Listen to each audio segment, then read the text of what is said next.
നമ്മളിത് ഉണ്ടാക്കാൻ പോണ ദം ബിരിയാണിയാണ്.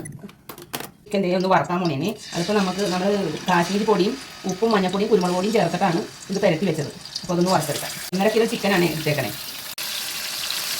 ചിക്കൻ വറുത്ത് കഴിഞ്ഞു. ചിക്കൻ വറുത്ത എണ്ണയിലേക്ക് തന്നെ ഞാൻ ഈ മസാലയ്ക്ക് വേണ്ടിയിട്ടുള്ള സവാള വറുത്തെടുക്കാൻ വേണം. ചിക്കൻ മസാലയ്ക്ക് വേണ്ടിയിട്ടുള്ള സവാളയാണ് 5 സവാളയാണ് ഞാൻ ഇതിനായിട്ട് എടുത്തേക്കണത്.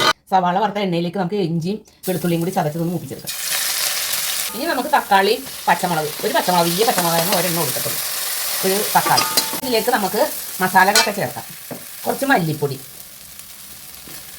ഒരു കാശ്മീരി പൊടി, ചിക്കനിൽ പുരട്ടിയേക്കണതാണ്. അപ്പോൾ പിന്നെ മതി. ഇത് ഗരം മസാല, കുറച്ച് മഞ്ഞൾപ്പൊടി, ചിക്കൻ മസാല 2 സ്പൂണാണ് ചേർക്കണേ.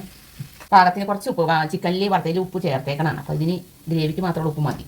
ഇപ്പോൾ വറുത്ത് വെച്ചേക്കണ സവാള ചേർക്കണേ. ഗ്രേവിക്കുള്ളത്, നമ്മുടെ ചിക്കനിലെ ഗ്രേവിക്കുള്ളത്. തൈര് ചേർക്കാം. വറുത്ത് വെച്ചേക്കണ ചിക്കൻ ഇതിലേക്ക് ചേർക്കണേ കേട്ടോ. ഇനി ഇതിലേക്ക് കുറച്ച് മല്ലിയില ഇടാം. ദം ബിരിയാണിക്കുള്ള ചിക്കൻ റെഡി ആയിട്ടുണ്ട്. ഇനി നമുക്ക് ബിരിയാണിക്ക് വേണ്ടിയുള്ള റൈസ് ശരിയാക്കാം.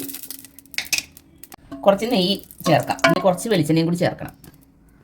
ഇനി ഇതിനുള്ള ചേരുവകളൊക്കെ ഇതിലേക്ക് മൂപ്പിച്ചെടുക്കാം. നമുക്ക് പട്ട, കുരുമുളക്, ഗ്രാമ്പൂ, പെരിഞ്ചീരകം, കട്ടയില, ഇതൊക്കെ ഒന്ന് നോക്കാം. ഗ്ലാസ്സിന് 4 ഗ്ലാസ് അരിയാണ് എടുത്തേക്കണേ. അതിന് 8 ഗ്ലാസ് വെള്ളമാണ് ഇതിലേക്ക് ചേർക്കാൻ പോണേ. വെള്ളം ചേർക്കിയതിന് 8 ഗ്ലാസ് വെള്ളം. 4 ഗ്ലാസ് അരിയാണ്, അപ്പോൾ 8 ഗ്ലാസ് വെള്ളം വേണം. ഇതിലേക്ക് പാകത്തിന് ഉപ്പ് ചേർക്കാം. നമ്മൾ ഇതിലേക്ക് അരി ചേർക്കിയതിന് കഴുകി വെച്ചാൽ കൈമാ റൈസാണ്.